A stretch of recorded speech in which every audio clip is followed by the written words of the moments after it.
There's not one guy, one person in the history of this program that's bigger than the program. Ooh, what's up and welcome into the Week 1 Program Roundup, where the guys break down all the Week 1 college football games. Lots of drama this week. We are sponsored by the Fan Stop. Make sure to go sign up. Guys, Week 1, initial thoughts. Go ahead, Mark. Man, initial thoughts are that everyone should know that this show is sponsored by the Fan Stop, and the only place you can go to get officially licensed tees, long sleeves, and hoodies delivered monthly with their College Football Shirt of the Month Club. Every month, a new officially licensed t-shirt, long sleeve, or hoodie to your door. I know from firsthand experience how comfortable these clothes are, how stylish they are. It's cooler designs than you're thinking when you're thinking about it right now. I promise you, these are clothes that you're going to wear. Plans start at $21.95, and you can save 15% for the first 3 months with our code PGUYZ. That's PGUYZ.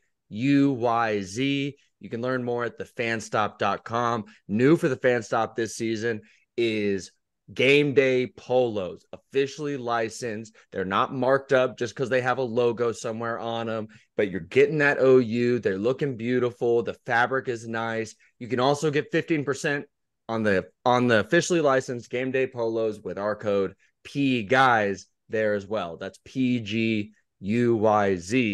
Patrick, that's my first thought. Yeah, love it. What's your second thought on the weekend?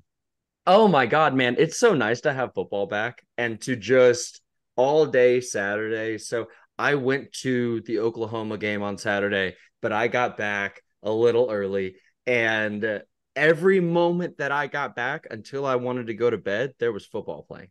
It was so nice.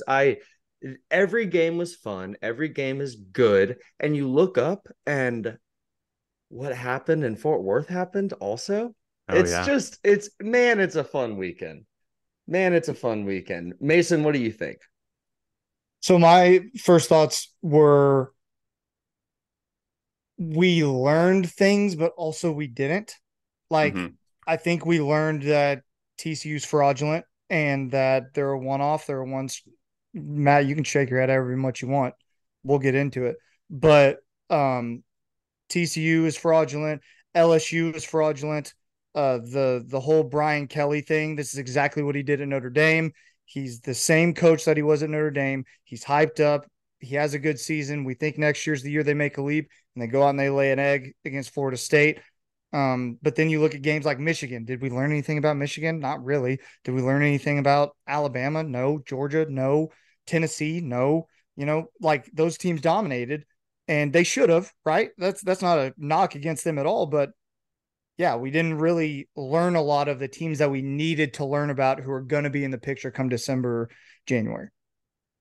Makes sense. Matt? My first initial thoughts is obviously love football being back, the tailgating, the fans, the atmospheres.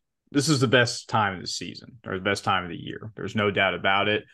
My first initial thoughts actually go to, man, the Big 12 is really not that good. Really not that good. If you saw Texas Tech, who was heavily favored, losing to double overtime in Wyoming, as well as Texas State beating Baylor, who Baylor was also heavily favored. I'm sure Brett Yormark, the commissioner of the Big 12, is looking at these Big 12 teams and thinking to himself, what is going on? Even though the newcomers looked pretty good, UCF, Cincinnati, even though they didn't play anybody. Big 12 did not have a good showing yesterday, but the Pac-12 went 13-0 yesterday, which is very, very surprising. Again, it is week 1, so I'm only going to draw from observations. I'm not going to draw any conclusions moving forward. But there was actually some pretty good games this week, especially that LSU, Florida State. I think Florida State is a team that is going to make a huge leap and cause a lot of problems in the ACC and make a run. But again, first initial thoughts, Big 12 not that great. Going to learn from the observations, not draw any conclusions after week 1. Matt, that's such a fun point, the Pac-12 being 13-0. Last week we mentioned how they looked pretty good to start, and they had some real contenders this season for a conference that's headed to the graveyard. And to see it again this week, against SEC competition. I mean, make fun of Florida and Billy Napier all you want, but I mean, they came into Utah, called it a little ass stadium, and got sent home with a loss by a backup quarterback. That's Utah's there. Utah's ready. It's not just USC, Washington, and Oregon in the Pac-12. Yep. And we'll get to that Utah-Florida State game in a second. But Mason, let the people know where they can find us on socials. Absolutely, Patrick. You can follow us on Twitter at Program Guyz with a Z. Our Instagram is Program Guyz with a Z as well. Our TikTok blowing up. TikTok, Program Guyz with a Z as well. ProgramGuyz.com. If you're watching this on YouTube right now, do us a favor, hit subscribe, okay? We're trying to hit 2,000 subs. We just hit 1,700 just the other day. Trying to get up to that 2,000 sub mark. It costs you $0. Helps us out a ton, guys. If you like this content, you like what we're putting out, keep on checking it out. Subscribe. Maybe even hit the bell if you want. You don't have to, but if you want to, hit that bell. But ProgramGuyz.com, another great resource for you as well. We're putting stuff up there as well. Love it. Mason, your TikTok. Oh, yeah, go ahead, Mark. Share us with a friend. If you have a friend who might not be into all of the usual content, but you think this might be something for them, send it their way. Worst thing they do is say, hey, don't do that again. Yeah. Yeah. That's the and worst then you're thing still friends. And then you're still friends. Certainly we wouldn't end your friendship. No. That would never be the case. Mason, your TikTok has over 10,000 views right now. Absolutely incredible. Let's break down Florida against Utah. Utah won 24-11 without their starting quarterback, Cam Rising, as Mark just mentioned. Barnes came in and was 12 for 18, 159 yards, and a touchdown in Cam Rising's absence. And then also their third-string quarterback came in as well and got some action. He rushed the ball 6 times for 45 yards and a touchdown. Thoughts on that game, Mason? If you're Florida and you legitimately thought Graham Mertz was your answer, you're on some type of cerebral medication. I'll just leave it at that. He's bad. He wasn't good at Wisconsin. You think that he's going to go, and by good, I mean he wasn't a great quarterback. Like, sure, he was fine, serviceable at Wisconsin. He's not a game. Yes, he's not a ceiling raiser. That's the words we use. Yeah. Yes, he's not a ceiling raiser. Utah's defense was fantastic. Utah's defense deserves a ton of credit. They looked really good, and they're going to be a problem in the Pac-12. They really will. It'll be a lot of fun to watch how that conference develops, like we just mentioned, but Florida's in trouble because not only is the SEC notably their defenses are always well and good, you're going to have to score, and they can't score. This is a staring down the barrel of like a 4-17. I'm sorry, it is. They're not good. They're just not. And you can tell me that it's week 1 and they're not the same team. You better hope not, because they're bad. They're bad. You got to look at the quarterback position, because Graham Mertz, you're right, not the guy. You can see it immediately. He's not a ceiling raiser. Why didn't anyone else in the portal choose Florida? Why didn't they get any better quarterback than Graham Mertz, who we've seen for 4 years now not perform? And you got to look to the future too. If this is what it looks like now, does a guy like 5-star commit DJ Lagway look elsewhere? Does his head turn, to use a Love Island phrase that I've unfortunately learned? Wow. Matt, what were you going to say? Yeah, I was going to say Florida's got the toughest schedule in the SEC. So if they don't turn things around quickly, and that's based off the strength of schedule and all that, they're going to be real in trouble this year. Like Mason said, they could be way below 500. Obviously, Utah had to go with a quarterback by committee with 5th-year senior Cam Rising, who had a hell of a year last year. Obviously, could not play. You hope to see him back soon, but the fact that they could win really by their defense this week and get enough points to beat Florida, really good showing for Utah as they continue to track through the Pac-12. Totally. The only other Thursday night game, or the more important Thursday night game, was the Minnesota Gophers against Nebraska. The Gophers pulled that out in the last minute, winning 13-10 against Matt Rule's new Nebraska team. I was hoping for a little bit more with Matt Rule's new team, but it is what it is. It is his first game. Any thoughts there, or should we keep moving? Big Tenning so hard in that game. Oh, like, yeah. You might, I just, maybe I thought I would get more, but about halfway through the first quarter, it kind of settled back in. Oh, what an awesome It's so bad in Nebraska, man. I'm a PJ Fleck fan. I always have been since he was since he was at Western Michigan. I think he's fun. I think he's good for the Big Ten. But I mean, yeah, that team struggled against a not very good Nebraska team. We'll see how the year develops for Minnesota. I'm rooting for him, but yeah, Nebraska's got their own set of issues, and I don't think they get solved in year one under Matt Rule. Yeah, this is a typical Big Ten game. Low scoring, a lot of defense, a lot of punts. Not a good showing for Nebraska and the first year for Matt Rule, especially since they have to play Colorado next week, which I know we're about to talk about. Let's talk about it right now, because that was the most fun game of the weekend, was Colorado against TCU. Colorado winning 45-42, being a 20.5-point underdog in Fort Worth. Matt, I'll just pass it off to you as the TCU insider on this podcast. What are your thoughts? What happened at TCU there? Yeah, I don't think it was as much as TCU. I think this is more on Colorado. The hype surrounding Colorado, Deion Sanders coming in and turning around this program, bringing in almost 90 transfers in the portal and obviously shipping guys out, was probably the biggest talk in the offseason that happened in college football, other than the realignment, of course. But his son, who's playing quarterback that came from Jackson State as well, is unreal. Is unbelievable. I mean, he was making NFL throws yesterday. And the fact that they could get a team together and he put up over 500 yards.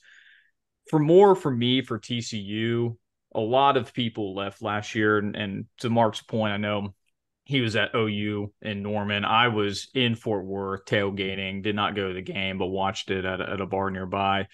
TCU's lost a lot. They lost Heisman runner up Max Duggan, first or second round wide receiver Quentin Johnson and Kendra Miller. They lost a lot on the offensive side and defensive side. They looked really good. Colorado's defense is not that great. I mean, they were going back and forth. But I think this is more credit to Deion and what his son was able to do, and just they are unbelievable. And obviously the guy that plays defensive back and wide receiver, Travis Hunter, he played over 150 snaps in that game. That is unheard of. I feel like you see a lot of that in high school, but to a guy to play high level, I mean, he had over 6 catches, 100+ yards, and had a huge interception, a couple breakups. You just don't see that in college football. Love to hear Mason, Mark, your thoughts on that as well. Yeah, I can't get enough Travis Hunter stuff. I cannot get enough Travis Hunter stuff. I could watch that dude play football forever and ever. Wherever he goes in the NFL, I'm going to be excited to track it. He's just a different kind of cat playing ball out there. It's like you said, man, you don't see it anymore. I mean, Charles Woodson? Like, you really don't see dudes who consistently are playing both sides and making a difference. So he's a lot of fun. I actually want to throw it back at you, Matt. What do you think of TCU quarterback Chandler Morris? Obviously not the best game when you look at the box score, 24-42, 279 for 2 touchdowns, 2 picks, including one to Travis Hunter. Yep. It's year like 4 or 5 for Chandler Morris, right? Shouldn't what do you think you saw, and what do you think moving forward? Yeah, and this is a former OU transfer, right, that moved to TCU, had the starting job last year before he got hurt, and obviously Max Duggan turnover and never looked back. Definitely a shaking start from here, definitely made good throws, but he had 2 red zone interceptions, which obviously was the turning point in the game. And they had a couple miscues and field goals and things of that nature. So not the best performance. I think he will bounce back, but he is not a Max Duggan. He is definitely not a ceiling raiser that Max Duggan was last year, and obviously doesn't have the weapons as well. So it's going to be probably a little bit rocky of a year for TCU fans, unfortunately. Hopefully they bounce back, but they got a tough schedule ahead as well. Mason? I don't have a ton to add. Matt and Mark had good points. All I'm going to say is this. I think we learned way more about the kind of team that TCU is rather than what we knew what Colorado was. I think Colorado is going to be okay. Talk to me in week 6. That's Colorado. A good point. To be clear, I still think Colorado hits the under on the sure. year. Yes. I didn't mean to throw that. Yeah. No. I just mean they came in, completely reset the team, and there's no tape on any of these guys playing ball together. You can't watch anything to prepare for this. Now there is. Yep. So, like, all the boisterous stuff from Coach Prime is fun, but let's see, like you said, see us in week 6. I think they beat Nebraska next week. But I think they're probably a 500 That'll team. Be great. Dion, barking at reporters in post game to me is not a great look. They're supposed to be unbiased reporters. They aren't supposed to believe in you, Dion. They're supposed to report on the team. And what the reporting is that, like Mark said, none of these guys have played together. We don't know what they are. So, we'll believe in week 6. We'll see then. That's a good point on week. Yeah, go ahead, Gan. I was going to say, look at their schedule. They play Nebraska, Colorado State, winnable games. They play at Oregon and they play with USC, loss. Arizona State, Stanford, probably winnable games, I would think. Maybe Arizona State not. Then they got to play UCLA and Oregon State. I think those are both losses. But I don't know. I think this team, what was the over-under mark? Was it 5.5, 6 wins for Colorado? I think it was lower than that. People were saying 2 or 3.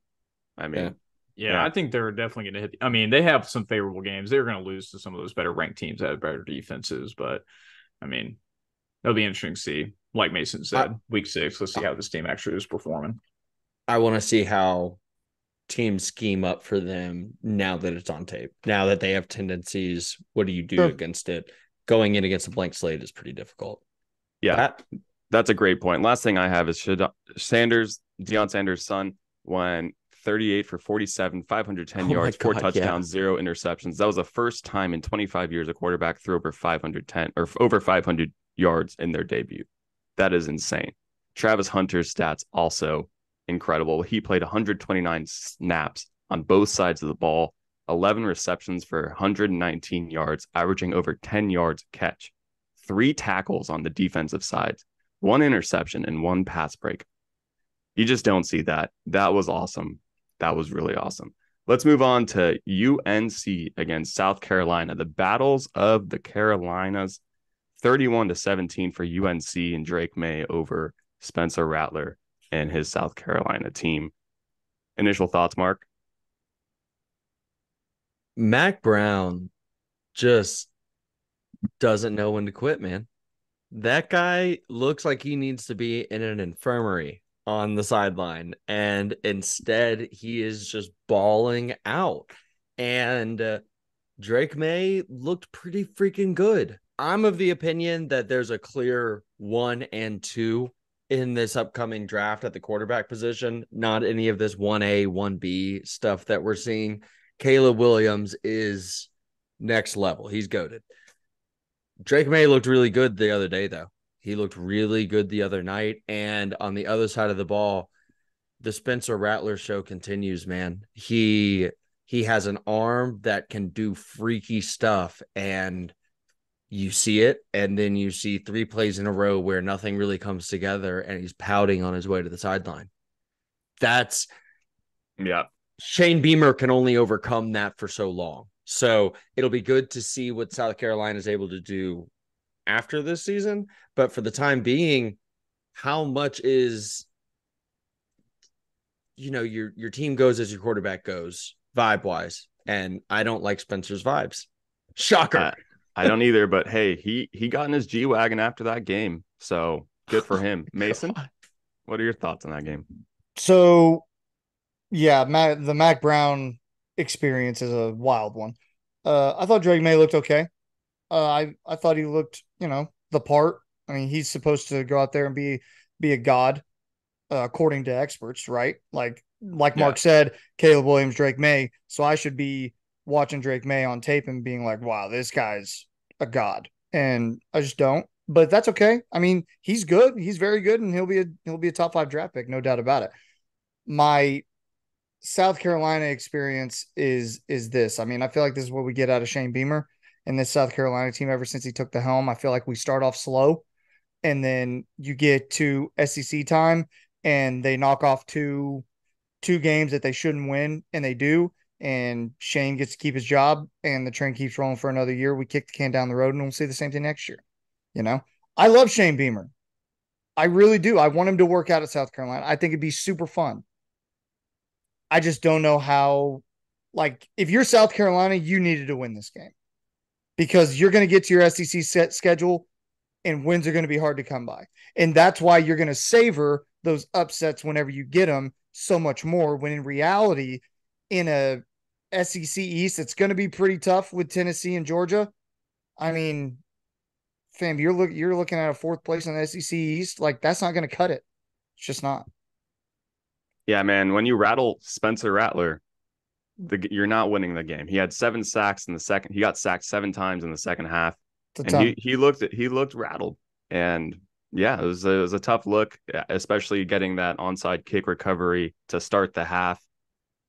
The chainmen were eating hot dogs, supposedly. They weren't.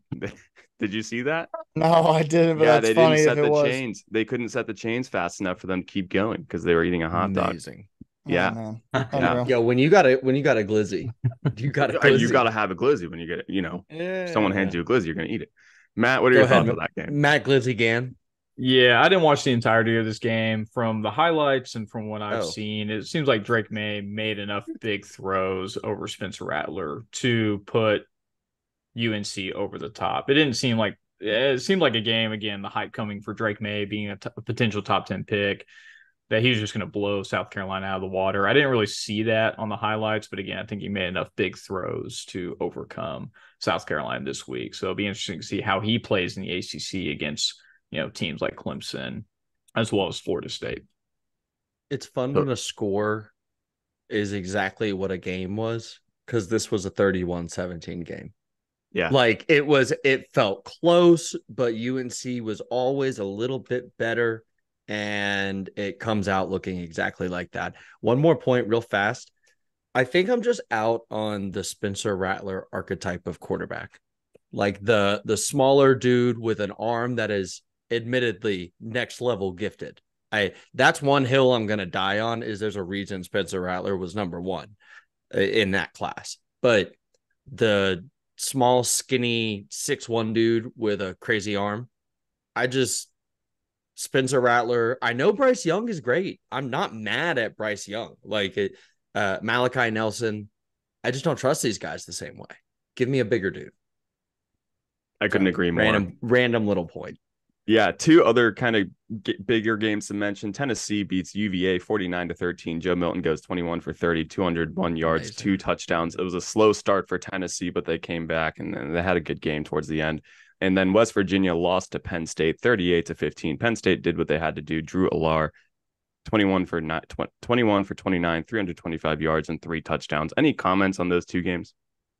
I really like Penn State, man. I just do. I think they're going to be fun in the Big Ten, because they always have to play Ohio State, and that game's just going to be fun. It always is, and I'm intrigued to see what Penn State looks like when we get to November, because I liked what I saw against West Virginia. Who knows what West Virginia is going to be, this year, right? Like, bad. Yeah, right. Like, I don't think they'll be good, but I like Penn State. I have a Penn State buddy, shout out Luke Kettrick, who just calls James Franklin a used car salesman. But I like James Franklin, man. I think he recruits well. I think he knows how to win in that conference. I think he knows what his team needs to be successful. And the players believe in him.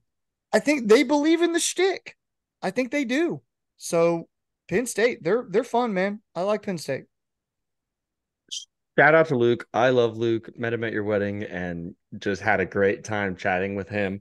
Like a lot of, well, I can't say that, but like the only other Penn State fans I've ever met, he was pretty done with the Sean Clifford era.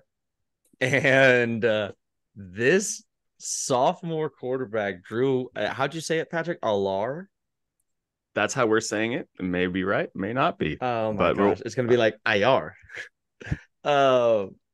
Yeah, he's awesome. And he might be the thing that has kept Penn State in third, respectfully, in the Big Ten forever and ever and ever and ever.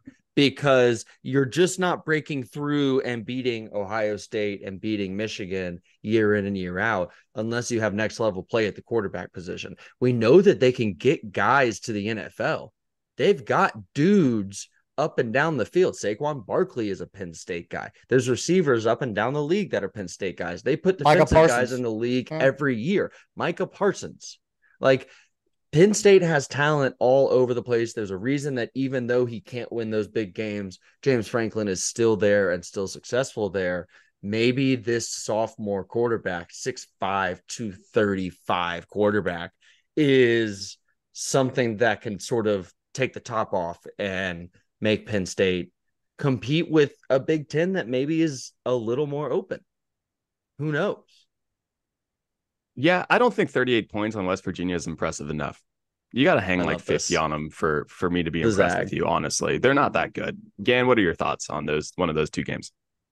Well, the biggest thing is Ohio State didn't look that great. And when you don't give Ryan Day a generational quarterback, Ohio State's defense looked fantastic, but man, their offense sputtered the entire time, only putting up 23 points on Indiana. So in that division, just think it's Ohio State, Michigan State, and Penn State. They all have to play each other. That's going to be more of a wide open division. Everyone was very high on Ohio State for all good reason, but their quarterback can't figure it out. Their offense, I mean, it's going to be a wide open division. That's going to be a fun end of the year Penn State versus those teams going back at it, see who's going to win the Big Ten, or I guess win that division and get into the Big Ten championship. And Tennessee took care of business. Joe Milton looked good. He's got a cannon. We get it. Pat, you're a big Tennessee I get it. Yeah, he's got a cannon. He's got to work on his accuracy, and you could see that in the first quarter, but he'll get there. Sure. Oklahoma freshman wide receiver Jaquez Petaway had 9 catches for 56 yards on Saturday. Presumed number 1 receiver in the draft, Marvin Harrison Jr. for Ohio State, had 2 catches for 18 yards. So to Matt's point, I know that Ohio State's not one that we're hitting on too hard this week, but they got to figure out that quarterback situation because the weapons are all over the field. Travion Henderson is as good now as he's ever been. I love watching him play ball. But if you don't have a guy at quarterback, you don't have a team really, and Penn State might have found their guy. Agreed. Is there any other games you guys want to talk about before we jump into LSU and Florida State?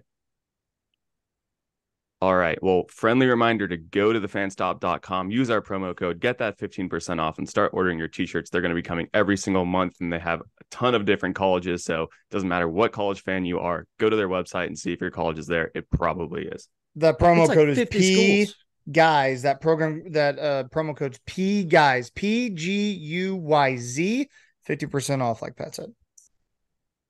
15. I don't know if you said I said 15. Okay. Sorry, maybe my enunciation was poor. 15, 1-5. Yeah. 1-5. All right, LSU against Florida State. Florida State stomps LSU 45-20 for opening thoughts, Mason. This is the Brian Kelly experience. This is what you get. You know, you have him come in, everybody's excited for LSU, think he's figuring something out, just like at Notre Dame, and he comes back and he lays an egg in a game that a national champion contender should win at a neutral site, playing Florida State. And they get, all due respect, they got beat pretty handily. It was like they pulled away in the second half, Florida State did. And I don't know, man. I've never been a Brian Kelly believer. And when people wanted me to believe that he was going to turn around this LSU thing and turn them into the next Georgia, there's just no shot that I bought it. I just didn't. And I hate to say that I'm right, but I think I'm right so far. So I don't know. Long way to go. Obviously, they haven't played conference games. They could still make it to the SEC title. This isn't going to affect them. But if that LSU team shows up against Alabama, they're not winning, and they're not even going to be close. Yeah, Florida State's good. I think I'll withhold like all my Florida State hype until later in the year, but I thought Florida State looked good. I liked them. Matt? This is definitely the most hyped game for the first week of college football. A top 10 matchup on Sunday nights. What more could you want, especially with the game they had last year with LSU losing on a PAT in New Orleans Saints Dome. But if you think about it, LSU was actually up 17 to 14 and a half. I think the first half was actually really good back and forth, a lot of defense, a lot of good defensive stops. But then the second half is really when Florida State turned it on, 4 consecutive drives of scoring opportunities that they were able to execute. And the Florida State defense really just shutting out LSU in the second half. That front 7 for Florida State, especially their front 4, are massive. And they have a top 10 pick in Jordan Traverse, I think, if I'm saying that. Jared Verse. Thank you for correcting me. He is an absolute You combined animal. like 3 Florida State players there. I love it. Sure. I'm just thinking so much about this front 7. They are absolutely huge, making a huge impact on that second half, stopping LSU's offense, and obviously Jaden Daniels for making too many big plays. This Florida State team is definitely a good team to look out for, especially with the year they had last year and really propelling themselves after a really good top 10 win. 2 big thoughts from me. One, I think that coaches are always most successful when they're the genuine selves. And before taking the LSU job, Brian Kelly had never coached south of the Mason-Dixon line. There's a reason for that. That's not who he is. The problem for Brian Kelly, though, is that that's where the best football is. That's where the most money for being a coach is. That's where you're going to have the most success. And I think we're seeing the clash of a guy who's not really meant to be coaching in this kind of place, coaching in a place like that. I just don't think it's going to be long-term successful. I think that we're going to see them hire someone else. Maybe Dave Aranda goes home in the somewhat nearish future. Second thought on this one, great points on the defense, Matt. I want to talk about Keon Coleman, Johnny Wilson, and Jaheim Bell, because we didn't see much of Bell, but the South Carolina transfer is big and athletic, and the 2 wide receivers are monsters. Johnny Wilson is listed at 6'7". I want to check this to be completely sure, but he's gigantic. Listed at 6'7", 237 pounds. He just towers over everyone he goes against. And between the 2 receivers, they had 16 catches for 226 yards and 3 touchdowns.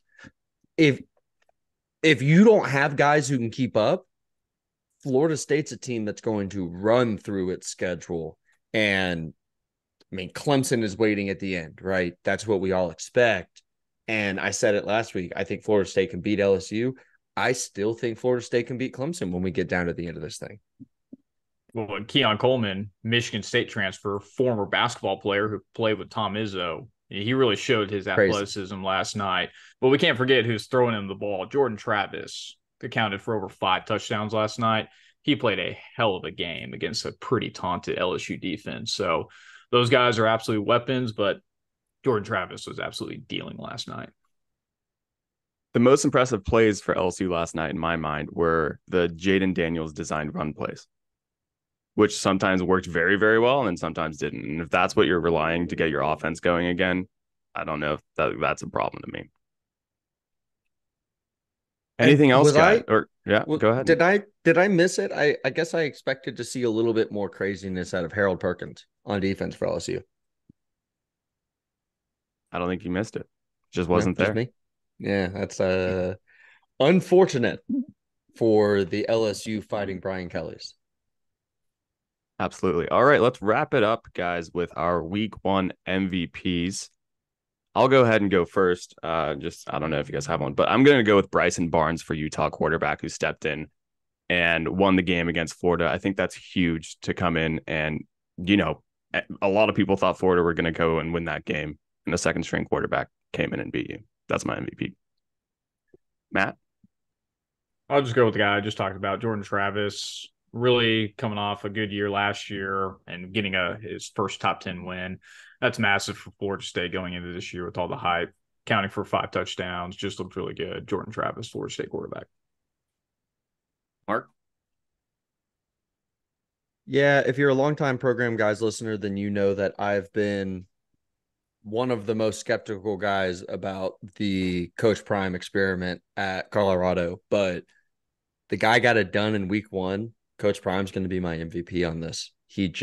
It worked out. I don't know that it continues to, but the model works for winning in Fort Worth, apparently, at least. So we'll see how it goes the rest of the season. But planting my flag, man, it was a good win for him.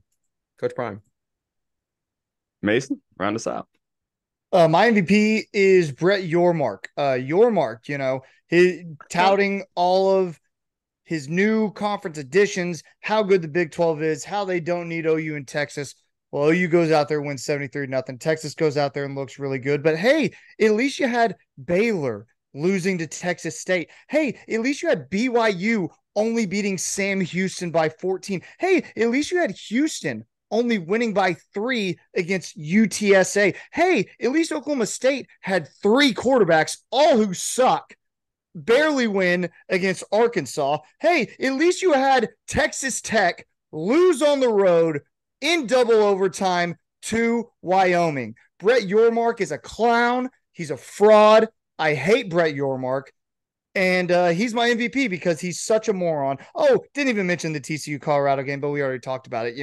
What are you going to do? TCU, a 20-plus point favorite to at home to win that game, your national championship darling a year ago. And then I hate you, Brett Yormark. He's my MVP for being a moron.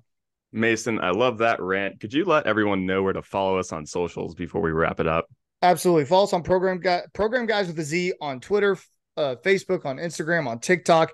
You can subscribe to this channel on YouTube. If you're watching on YouTube, trying to hit 2,000 subs, helps us out more than you know. You can follow us at programguyz.com for some good written content. We try to drop that stuff like hotcakes as well. And I think Spotify, Apple Podcasts, Google Podcasts, however you get your podcasts as well. Leave us a rating on there as well. We're getting some good numbers on the audio version of the pod. Try to leave us a rating as there as well. Mark, anything else? Oh my gosh, if you're still here and you haven't already gone to thefanstop.com to check out their officially licensed tees, long sleeves, and hoodies, part of their Shirt of the Month Club program, they've got about 50 schools. It's not just the ones that we talk about today. Go check out the website. They go up to 5XL on sizes. Tax and shipping is included in the price. It's like Whataburger. And the shirts are cool. They feel good. Plans start at $21.95. You can save 15% for the first 3 months with our code PGUYZ. That's PGUYZ. They've also started officially licensed game day polos, and they're great. They feel good. They look good, and they're more affordable than the crap you're going to buy at Fanatics. I'm just going to say that. So same code there for 15% off. That's PGUYZ, PGUYZ. We love the Fan Stop, guys. If you're still here supporting us, you should go support them as well. All right. That does it then. Thanks for joining the Program Roundup Week 1 breakdown. Keep pushing it, baby. 3, 2, 1. There's not one guy, one person in the history of this program that's bigger than the program. What's better than this? Guys being